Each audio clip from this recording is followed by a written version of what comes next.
This is what should be done by one who is skilled in goodness and who knows the path of peace. Let them be able and upright, straightforward and gentle in speech, humble and not conceited, contented and easily satisfied, unburdened with duties, and frugal in their ways, peaceful and calm, and wise and skillful, not proud and demanding in nature. Let them not do the slightest thing that the wise would later reprove, wishing in gladness and in safety, may all beings be happy. Whatever living beings there may be, whether they are weak or strong, or meeting none, the great or the mighty, medium, short or small, the seen and the unseen, those living near and far away, those born and to be born, may all beings be happy. Let none deceive another, or despise any being in any state. Let none through anger or ill will wish harm upon another. Even as a mother protects with her life her child, her only child, so with a boundless heart should one cherish all living beings, radiating kindness over the entire world, spreading upwards to the skies and downwards to the depths, outwards and unbounded, free from hatred and ill will, whether standing or walking, seated or lying down, free from drowsiness. One should sustain this recollection.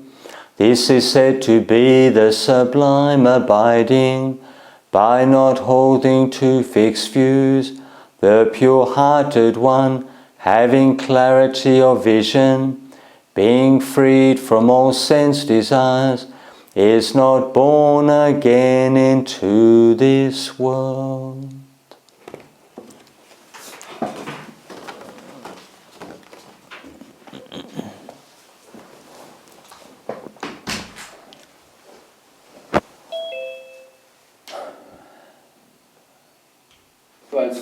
Just one moment. Over to you, Ajahn, and thank you very much for No the worries. beautiful rendition. No worries at all, Chris.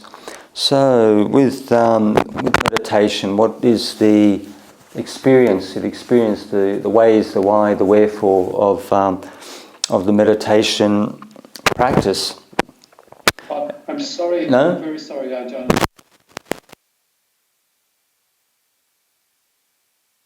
Connected into. Yeah. If you touch that at all, we get scratchy sound. Oh, okay. I'll keep it away from the body. No worries, Chris. No worries. Sorry about that. Nice to you got sharp mindfulness. It's nice to see. Okay. So with the no, you're doing okay. Doesn't matter how old you are, you're still sharp. Yep. Okay. So with the meditation experience, so I mean, what do we actually see when we start the meditation? Say from beginners to, especially at the beginner stage, can be quite a new experience for some people. You get different kinds of moods and feelings and different kinds of mind states. But over time, people definitely see, like an increase in, say, tolerance and peace, kindness and compassion, because meditation practice is very simplistic, but it's quite it's quite refined. As you practice over the months and years, you start to see good qualities arise within oneself that you didn't necessarily notice so much previously. And so you see in essence that as one develops the meditation practice and one refines the mind, then you see it's like the moon coming out from behind the clouds, that you get the good qualities start to come to the forefront, and things like irritation, jealousy, anger, all these sort of garden variety experiences. So like, sort of more say like unpleasant emotions that we have, different views and opinions and attitudes, they start to say like recede. They start to recede and diminish and become less of a force in the mind. So it depends on the individual concerned, because every single one of us, we all have our personal karma, our personal makeup, and you're looking at lifetimes of past karma, different states of mind that have been with you for lifetimes. So you can't necessarily shake certain moods and certain attitudes off within weeks or even months. I mean, it's even possible, even for abbots, it's still possible for abbots after 30-40 years to still experience anger, irritation, annoyance. You're looking at lifetimes of karma. So you've got this massive storehouse of emotions, both pleasant and unpleasant, behind you that you're working through. Because with the meditation practice, you're going into your personality. So you're going to see everything that makes you up. All the nice stuff, all the not so nice aspects of one's personality. But the thing is that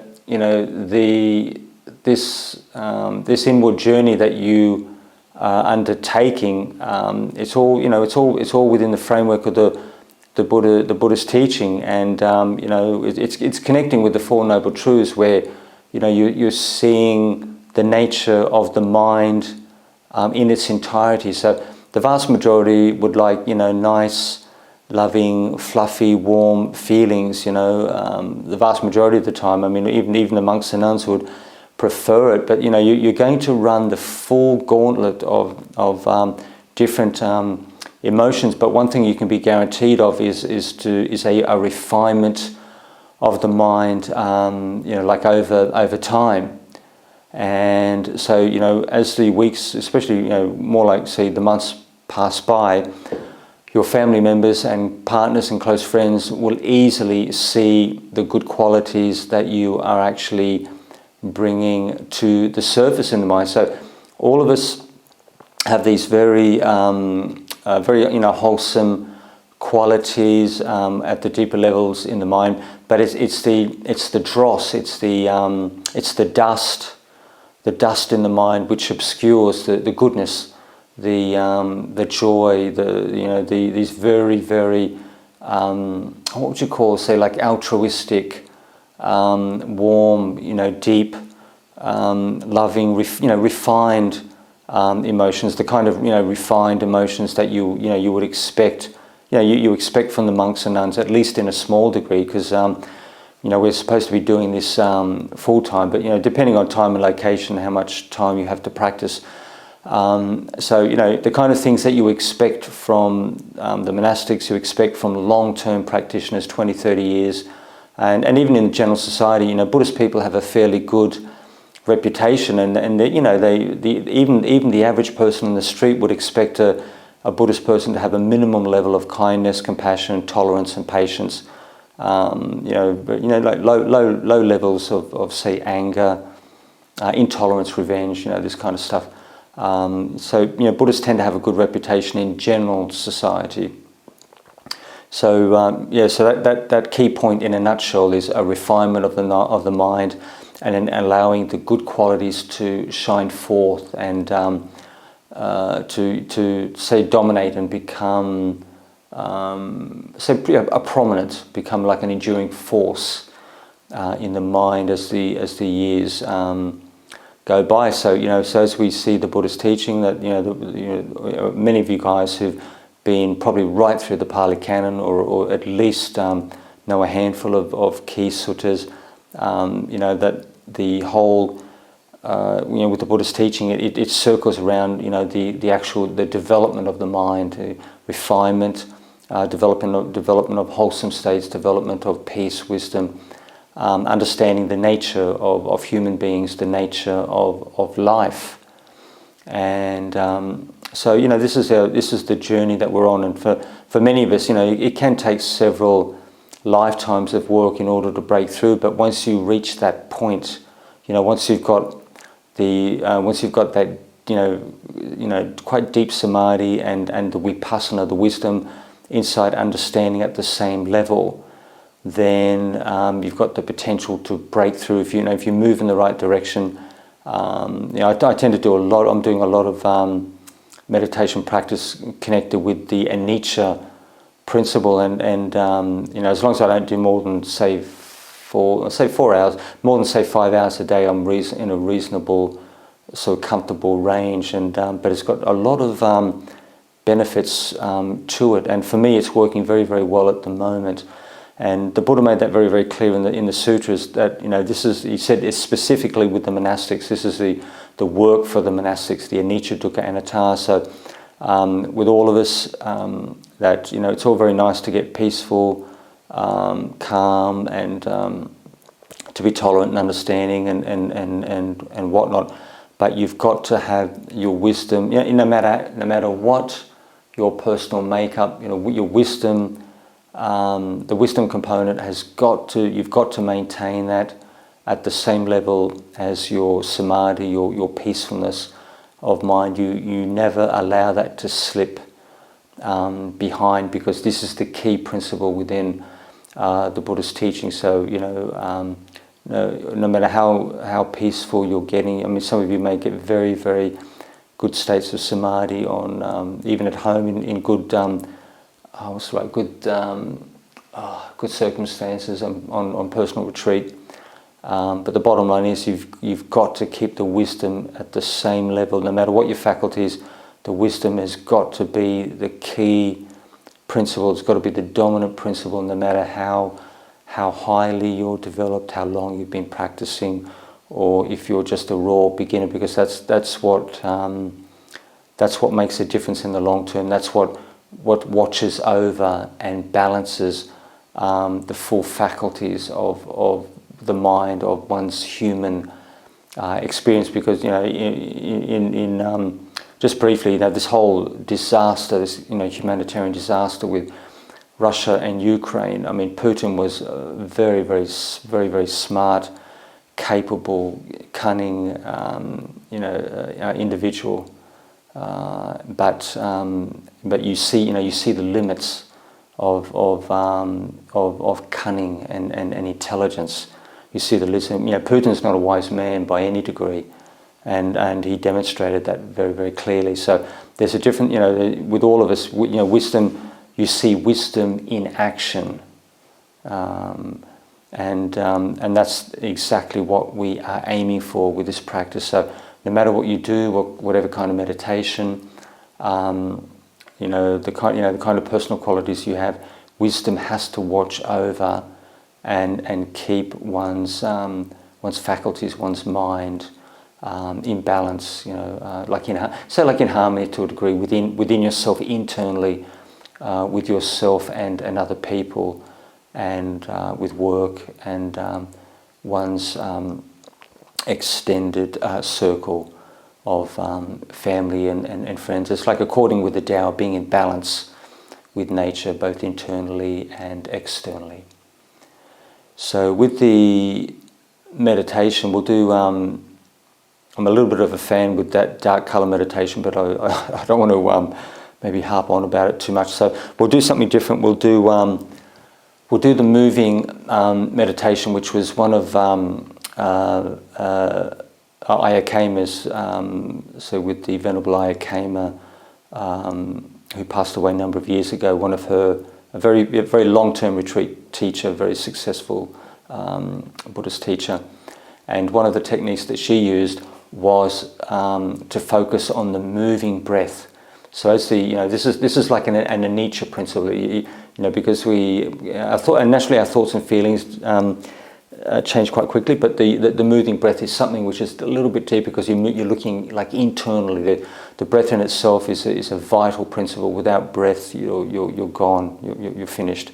So we're focusing on the breath, a vital principle, watching the changing feelings and sensations of the breath, coming in through the nose, and then moving down the upper, middle chest, down through the abdomen, and then back out again. And so as the breath moves in and out of the physical body, we're actually watching all the feelings from top to bottom as the breath comes in, right down middle of the chest, and then to the tummy, and then back out again, tummy, abdomen, middle of the chest, and out through the nose. So the full breath cycle, watching all those feelings, in and out of the physical body.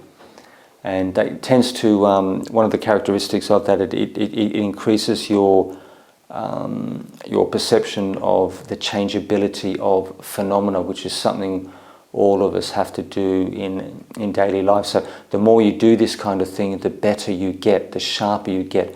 Because no matter how smart or how a simple person you are, that when you focus on that anicca sanya, the perception of changeability internally, externally, that it's going to make your faculties sharper, because you're focusing on change, to a degree, the time that you have with the meditation, the time that you spend on it, as you move through the course of your day, and it makes you it makes the faculties more sharp, more aware. You notice things much more. The average person walking the street, maybe you're running the full range of people in general society, but with this kind of practice, it makes you much more aware as things change on a second to second, through the senses, the ear, eye, nose, tongue, body. As things change, you become more aware of phenomena, and you pick up and you notice things as they change from say second to second, minute to minute. Okay, so we'll start with the meditation practice. Just get yourself in a comfortable position with your hands together in your lap. You can sit as you choose. You can sit as you choose, either with the ankles crossed, or just with the feet, the toes, just comfortably on the floor. It's good to have the hands together, because it tends to draw the energy of the mind inwards. Some people can definitely feel the difference when they cross their ankles and they put their hands together, or touch their fingers together in the zazen, the Zen meditation posture. They can actually feel a more sort of moving inwards, a more gathering together of the energies of the body, the energies of the mind. So we'll spend that. Let's have a look at what. Okay, we'll do this so you can get a real sense for this. Maybe we'll do it for 15 minutes, and then we'll lock at one point. We'll lock it around the feelings around the mouth. So we'll do the moving meditation, so you can get a sense for it, and then we'll do 15 minutes locked at one point, the feelings around the mouth section. And so so make sure your back is straight. Try to keep your head upright, your chin upright if possible.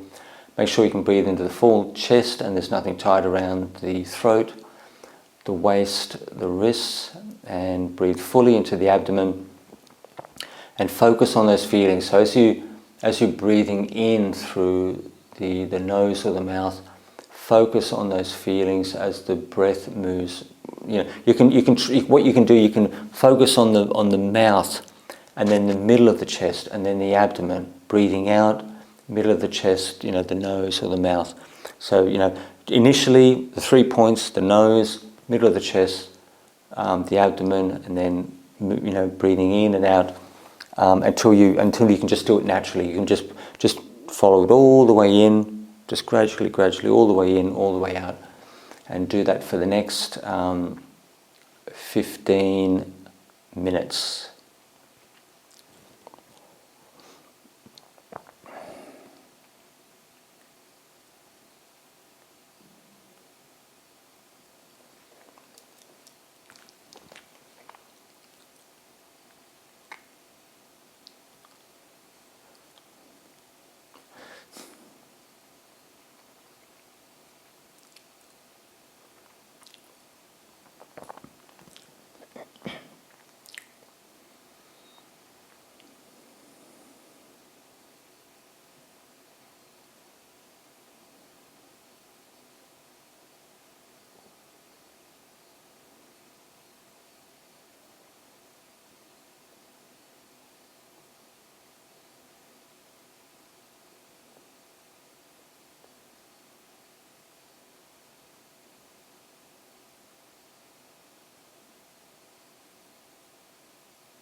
So as you follow the moving sensations of the breath, just try to slow the breathing down as much as possible, because it gives you more sharpness, more accuracy as you track the sensations.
Okay, so we'll move to the second half of the meditation. So what I want you to do now is focus on one point. So we'll focus on the feelings around the mouth, which is very, very sharp, very distinct, and you can follow that very, very easy. And we'll use the changeability principle, this attitude, this perception of changeability. So as you're breathing out, say an easy one, flowers, breathing in, breathing out, are changeable. Breathing in, breathing out, flowers, breathing in, breathing out, are changeable. So we'll focus on that one point, focus on the feelings around the mouth. You'll feel the breath at that point, and as you're breathing out, you say the mantra with the space between the words, and we'll do that for the rest of the session.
Okay, so we're coming towards the end of the session.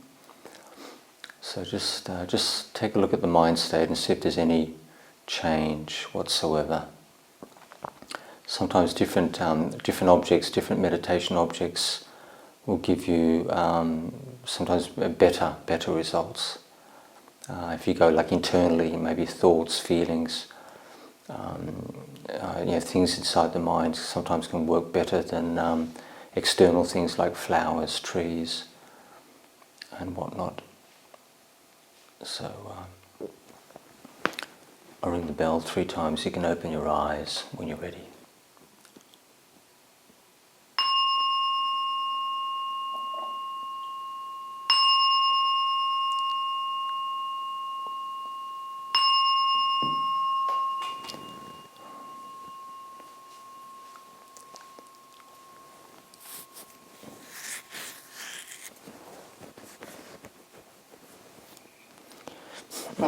Thank you, Ajahn Appy. That was really very, very blissful and very peaceful. Gee, it sounds like your meditation is pretty good, Chris. Thank you. Yes, it was. Thank you. Would you like to continue with your talk? Or? You choose to talk. You choose the talk or subject, and we'll take it from there. Anxiety. Okay. So that feeling of anxiety, That cycle that you get into, and in the same way that you get into an anger cycle. Right. And what I get into, and then it becomes difficult to break out of it. The confusion and the other emotions come into play. And I'm wondering whether you have any tricks about breaking out of that cycle. So with that, say for example, if we get like certain strong feelings, especially most of us can handle pleasant feelings, and the more the better, the more the merrier type of thing. But so with unpleasant emotions, moods, attitudes, different views and opinions. We can feel it impinging on the mind. It's an uncomfortable state. It's could be moderately painful or even worse than that. But the thing is that we may not be able to, even though on a conceptual level we know for a fact, especially we've been following Buddhist practice or actually practicing the Buddhist principles for quite some time. We're quite aware that we need to sort of let this thing go. This experience, this mood, this what would you call it? The attachment, to relinquish, to release the attachment to that mind experience. But one of the key things. Excuse me. One of the key things is that you've really got to understand what you're going through. So when this is mentioned to me years ago, and it still cuts the ice, where that when we get caught, we get caught in certain moods, certain mind states. You've really got to understand exactly what's happening there, because the reason why anger, anxiety, resentment, could be jealousy, why these moods keep persisting over time, and the main reason is because we really do not understand to a reasonable degree or depth exactly what's happening. So if I have a problem, the monks go through this kind of stuff all the time, every day, and if you can't let this thing go, this mood, this attitude, you get obsessed with a person. There was some kind of difficulty, some kind of friction, and this person's they're on your mind. You can't release it, and it could be haunting you, and you think to yourself, this is unpainful. It's quite a painful experience, but why can't I abandon this? Why can't I free myself from this thing, this mood, this emotion? And the key principle is that you still have not understood to a significant degree exactly what's happening to you, because every single one of us know. If you knew for a fact that you could just with sheer willpower, it's more like releasing. It's letting go. It's releasing. It's not force. It's relinquishing. It's like opening. Like you've got something. You're holding a tennis ball in one's hand, and then you just open your fingers and drop it. It's like that. It's just there's not much force. It's releasing, letting go. So with all of us, if you can't do that, it's quite clear that we don't understand exactly what we're going through and why and where and with what person at what time. It's like this thing is under a rock, and it's hidden from you. You can't see exactly what's happening in its entirety. If you really understood this unpleasant experience, you could just drop it instantly within 5 to 10 seconds. You could drop it within seconds as soon as it comes up. And that will be a test of your vipassana, your insight knowledge, how your ability to relinquish and to free yourself from this stuff. So it's very, very easy for me to, it's very easy for me to say these things, but the test is when you come in contact with that difficult person, or you're under pressure, or your workload is up to your eyeballs, and there's all sorts of stuff going on, and you get affected by these particular moods or beliefs or ideas, or it could be obsessions with different people. If you can't let this stuff go, it's quite clear. It's quite clear to you, to me, to everyone, that you still haven't understood. The investigation, the understanding still hasn't gone deep enough, because that's the test. If you can drop it instantly or within a very short time frame, it means that you really understand what's happening there. It could be 101 different experiences. All of us are very different with different karma. And karma's incredibly complicated. So no matter what anyone, it's like one of our disciples when she lost her daughter. The other long-term disciples, told her multiple times, just let it go, let the feelings go. It's all very easy to say this stuff, but it took her a couple of years before she was able to do that. So, but the bottom line is, for all of us, you've got to understand. One of the easiest ways to deal with this experience is to do your meditation, whichever way is suitable for you, and then you bring this thing up, this experience up after about 5 minutes, 10 minutes, when you've got some real focus or samadhi, and then you start to contemplate it, and you've got to go into it. You've got to understand everything about it. It doesn't matter how trivial. You could have looked at it 10 times, 20 times, 30 times. It's still not enough, because you can't drop it. This is the test. And so you investigate it as deeply as you possibly can, and after you've done that and you can't go any further, then you go back to the breathing meditation, back to the walking meditation, back to your mantra. Any type of mantra, could be the changeability mantra, could be loving kindness, whatever you like to do, and then you do your meditation for at least another 5 minutes, get some samadhi power.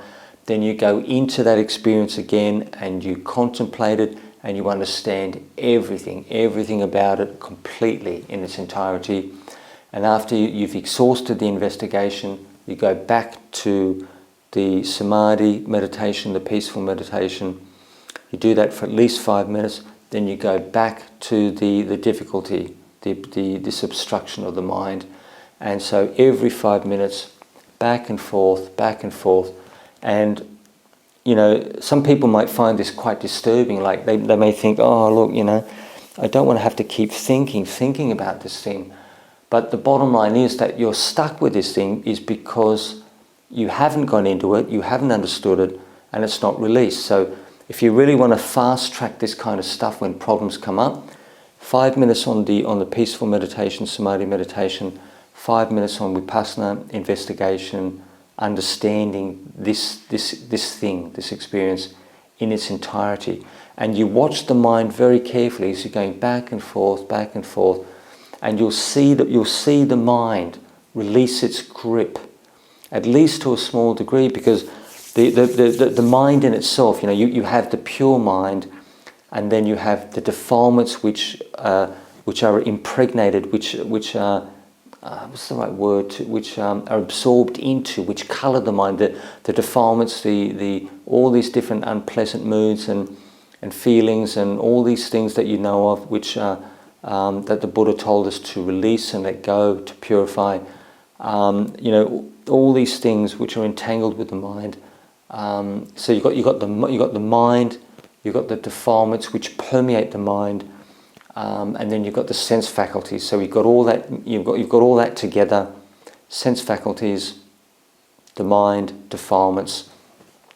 This is our personal experience. So, and then you watch the mind. You watch your mind experience, your personal experience, and you watch the way the mind responds. Going back and forth, and you will see it. You do this several times. You will see the mind slowly. Release its grip. It will release its grip because the mind has understood something, at least to a small degree. The mind in itself, that deep mind, that pure mind, has wisdom according to Dhamma, has intuitive intelligence according to Dhamma. But from the beginning to the intermediate stages, you have to keep teaching yourself again and again and again and again, because the mind experience for the vast majority of the population, 99.9% of the population, you have to teach yourself, because the mind, what's the right words? The mind. You have to teach yourself in the sense that the mind, it does not know and understand. The pure mind only knows awareness. There's only this pure awareness which knows objects, knows feelings. It's this knowing, this deep, profound knowing. But that's the only function that the mind has. The pure mind at the deepest level. It's not born with wisdom or understanding or intuitive intelligence. It's something that you have to develop. So this is why we put this emphasis on wisdom. So it doesn't matter what you're doing with your practice. You could be doing all sorts of wild and amazing things with the meditation. There's 1,001 ways you can meditate. But the bottom line is that the wisdom faculty has got to be there. Watching over, understanding, investigating, and at suitable times. You choose when you want to contemplate, when not to. I can give people a broad range of instructions, but the bottom line is that you guys have to tailor make. You have to tailor make your Dhamma experience for good results. And I've experimented with 101 things over the years.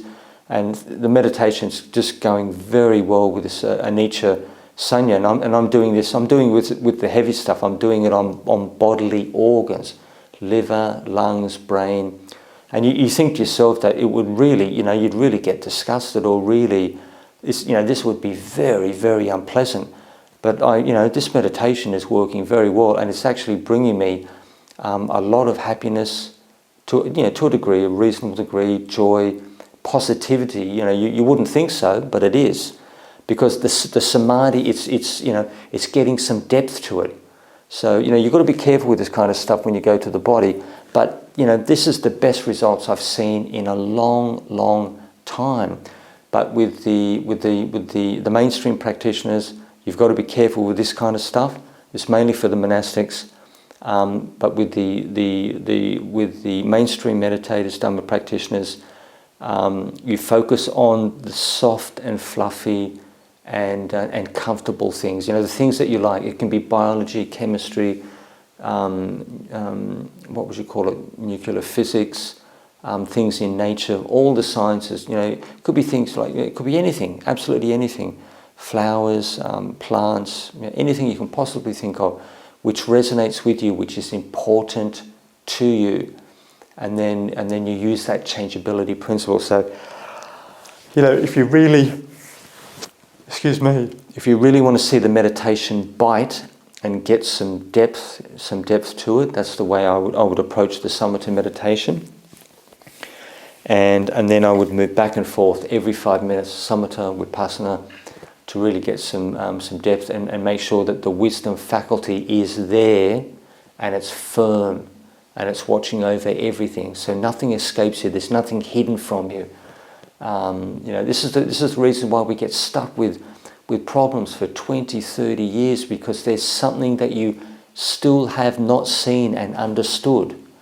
And this is all of us. This is the monks and nuns and the lay practitioners. It's the same for all of us. The mind. The mind has got characteristics from the beginners, intermediate, and the most profound level. But the way that you what's the right word? The way that we approach. There's a number of very sort of like solid principles, solid. What would you call it? Different things and different. Like techniques that we can use to get good results over 10, 20, 30 years. Did that make sense to you guys? No, that makes sense. That really does make sense, Ajahn. Thank you very much. Yeah, no worries at all, Chris. Marley, we have a question here about how to cope with negative people. Sorry, how to do what? I'm sorry, how to cope with negative people. Negative people. Negative in our environment. Ways that we could use. To give you an idea.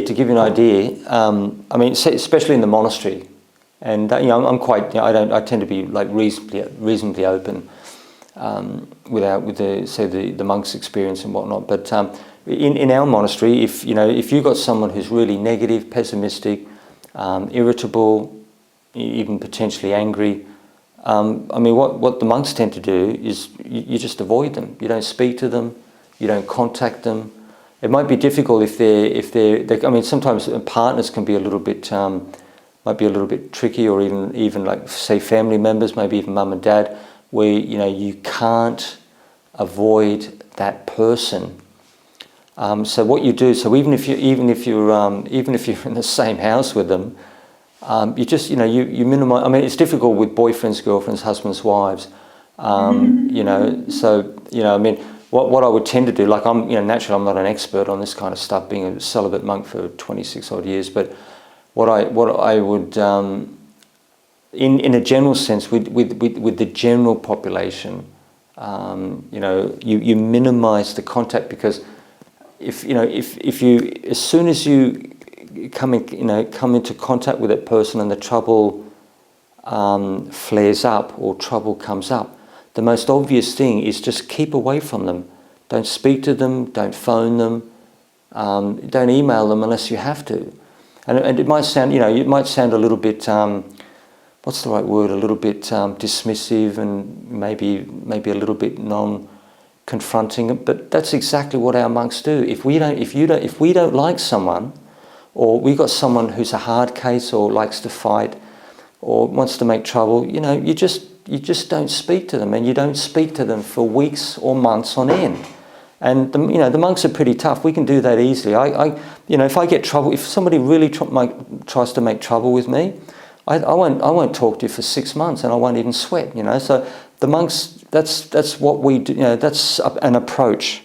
But I'm not saying this is only one approach among many. So with say partners, being a bit more positive about this with partners, I would, naturally, I would definitely get, you can use Buddhist principles, but I would definitely get the rock solid experience that you get with a senior marriage guidance counsellor, especially women.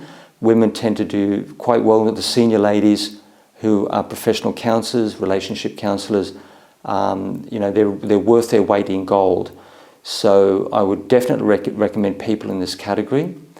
But so well, say for example, if I put myself in your shoes, I was in society, I was in, say, my workplace, I had a difficult person to deal with. What I would tend to do is, because sometimes you've got no idea exactly where people are at, what's actually happening to them, what they're going through. And some people may, even though they look angry and they're irritable, and you don't necessarily enjoy talking to them, being in company, you may have to make an effort and just talk to them and find out what's going on, because we can't read people's minds. We really don't know what they're going through. I mean, to give you an idea, one of our guys, our lay disciples connected with the monastery, is a very, very bright young man, and he's been working for quite some time now. He told me that his boss was just a very unpleasant piece of work. The guy is irritable and he raises his voice, and he's dissatisfied with other people in the company, and this guy is going through a very nasty divorce with this partner, and he's basically taking it out, and he's projecting. He can't. I mean, I don't know the exact dynamics. He may be. I mean, they probably can't stand each other to the point where they may have actually parted company. But he's still being affected by this to a significant degree, and he's projecting this stuff on the people at work. And our young man is a meditator and a long-term practitioner. But what he did was he left the company. This went on for so long, he wasn't prepared to put up with this, and he left, and he got a job with a company where the people got on and they were happy to be there. There were good interpersonal dynamics, not perfect, but more than satisfactory, and he was so much happier within himself, because he's a meditator. He's a big, solid, he's a young, solid, strong young guy who can look after himself, but he's a sensitive person, and he doesn't want to put up with this nonsense with this boss who's constantly, who's angry, irritable, who's you just don't want to spend time with him. So the easy way and the smart way was just leave the company and get a new job where the circumstances were so much better. So what else? I mean, what else would I do if I was in mainstream society? Yeah, that principle. Getting back to that, because it can be quite crucial that you use the Buddha's reference with this. You choose the time and the place. You make sure you catch them at the right time. You make sure you catch them when they're in a good mood. They're not angry. They're not upset. They're not being compromised by any means. And then you ask them. Is it okay if I talk to you privately for a couple of minutes, and then take them aside, take them in a separate room. Do not do this in front of other people whatsoever, because some people can get quite toey and get defensive. And take them into another room where you won't be disturbed, and no one will hear. No one will know about the conversation. And then you say what you do. You do the compassionate approach. You say, look, Bill. I've noticed that it looks like you might be having be non-confrontational, emotional intelligence. I've noticed that it looks like you're going through a bit of a hard time, I don't know like exactly. You can tell him straight up, or her, I really don't understand what you're going through. Is it possible that you can basically just like tell me what's going on, what you're going through, if I can help you or support you. You will find that the majority of people, when you approach them like this, when you give them an opportunity to open up and share, non-confrontational, non-attack, compassionate. I'm here. I'm prepared to listen to what you've got to say, and get them to that emotional intelligence, non-confrontational approach. Get them to talk to you and tell you, exactly what's happening, because I don't, I don't understand what's going on, why you're, with your mood, this and that. I want you to tell, in a gentle way, I want you to tell me what's going on. And you will find more than 50%, at least 75%, will appreciate the fact that you've taken the time to give them an opportunity to let you know what's going on, because they're dealing with this problem, this difficulty, and some people, some of their workers, their subordinates, I mean, they're going to minimize the contact. They can see you're in a bad mood, and they will avoid you if they can, and they'll minimize the contact. But you've got, one way is you've got to, get that person to tell you exactly what's happening, and it can certainly diffuse, what they're going through, because you've demonstrated very clearly that you've taken the time to show some compassion, some. So what would you call it? Say, what's that word? That was it like intelligent? It's like emotional, like listening. You're listening and trying to understand exactly what's happening. Get them to talk to you. Empathy. Yeah, empathy. Exactly. Empathy. And you'll find if once they talk to you, they get it off their chest. Somebody's actually taken the time to ask them, what's wrong? I'm concerned about you.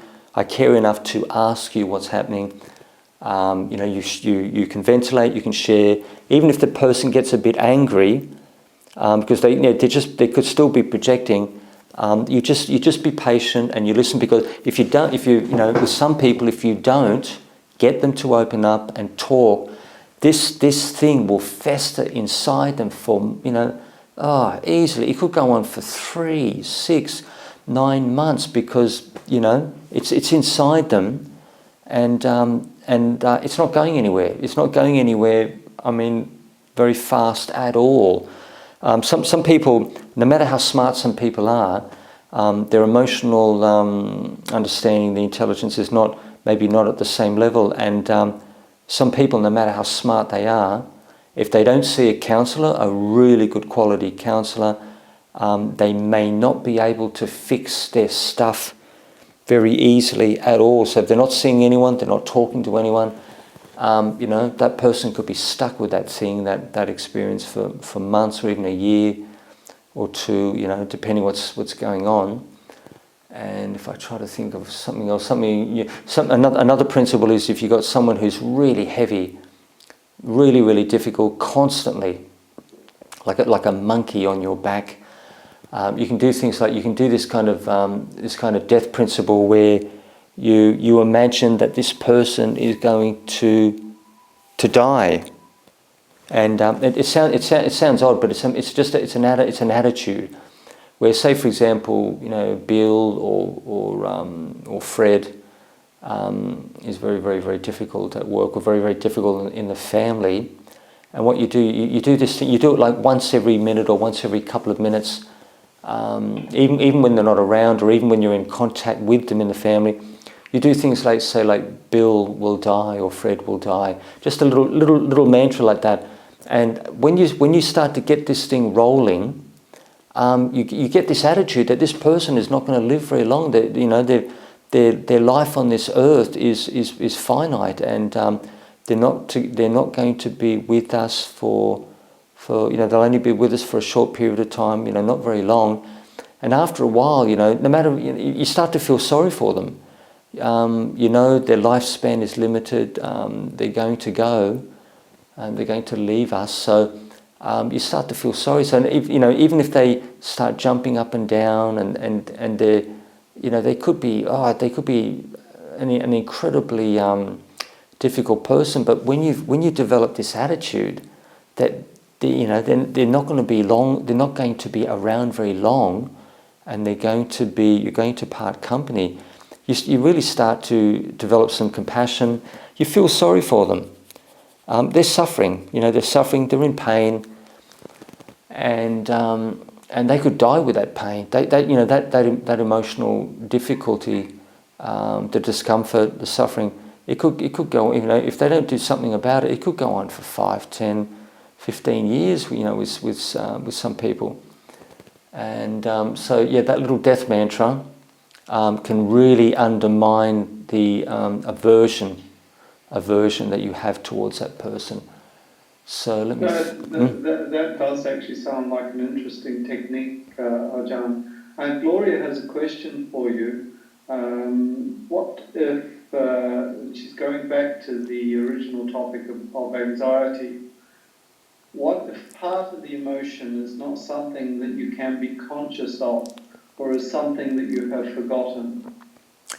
Okay. So for example, I've got anxiety, but it's very, very deep. It could be something in childhood, or maybe when I was a very, very young person. I could even now I could have blocked it out. I can't remember. I just can't connect it with myself, a person, this and that. What I would tend to do is the feely meditation. So in order to deal with anxiety that I just can't really understand or identify, I can't reach it. I would do the feely meditation, and in order to get in contact with these feelings, I would watch all the feelings, doing the breath meditation, and then focusing on all the feelings in the chest. So this is a very fast way to get, a quicker way to get in contact with deeper emotions. So as I'm breathing in and out, I'm focusing all the feelings in the upper, middle, chest and the abdomen. So from here, from the throat right to the lower abdomen, to the tummy, I'm focusing on all these feelings as I'm breathing in and out. And that will, and if you really want to fast track this kind of experience, you're focusing on that full chest area, full chest, and then do that for 5 minutes or 10 minutes, and then see if you can feel that anxiety, see if you can actually feel it. Because when you do stuff like that, it's going to come up, because you're focusing on this area, you're focusing on the feeling-based area. So don't be surprised, even after 5-10 minutes, you'll start to feel the anxiety. It'll be there. It'll be air in that area. It could be in the middle of the chest. It could be in the tummy. It could be on the left side of my chest for some reason. It could even be an injury. It could be an anxiety related to some injury on the left side of my chest. So once it may start to manifest. It makes itself known, and then you focus on the anxiety, and you use that as your meditation object. So focus on the anxiety for nothing less than, say, several minutes, and then start to question it. This feeling of anxiety. Where is it located? It's located on. It could be in my upper chest. Could be in my heart area, and what is this feeling made of? What this tangibility? How does it affect me? What's it made of? And then so explore the feeling, and go deeper into the feeling, and try to keep understanding the quality of it, all about its nature, the nature of this of the anxiety, this feeling in the chest or in the abdomen.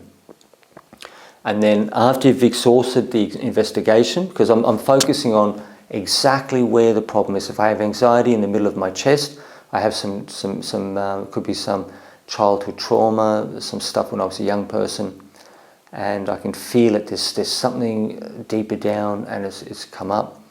Focus right there, and then just gently for several minutes or so, and then start to question it to the best of your ability. And after you've exhausted the investigation, the understanding of this thing, then go back to watching. And you've got to keep focused, very relaxed. Keep focused on the anxiety, because this is where we're stuck. This is where, say, the problem is our area of concern, and keep focusing there for at least several minutes, and then go back to reflection again.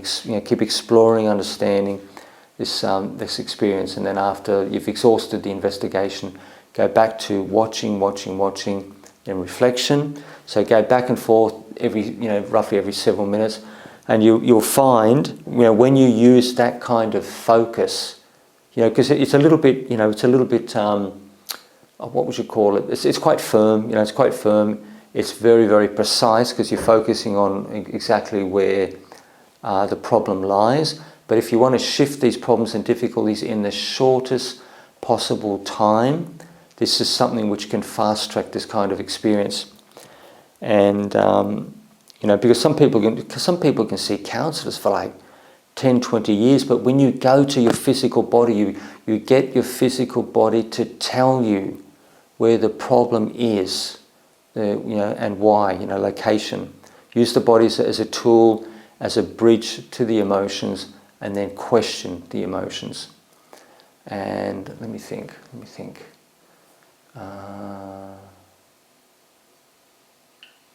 think there's some. I mean, it's that book. I mean, for Gloria, there's a book which is put out by, let's see, Eugene. It's a book by Eugene D. Jellin, and she's an expert with this particular technique, and it's called Focusing. And this book, Focusing, on the front cover, it's been out for a number of years. It's an electronic version as well. And on the front cover, it's pebbles. You've got pebbles under water, under a flowing body of water. And this lady is, I'm pretty sure, I get the feeling that she's a Buddhist. She's a Vipassana-based person and a meditator, and she's an expert with this technique. And for whatever, $15, $16, it's well worth downloading her book and reading. I mean, you can master this technique in 7 days flat, But if you want to actually read, if you want to read about a person who's an expert with this technique, and it's got like proven, documented cases, it's well worth actually having a look at her latest edition.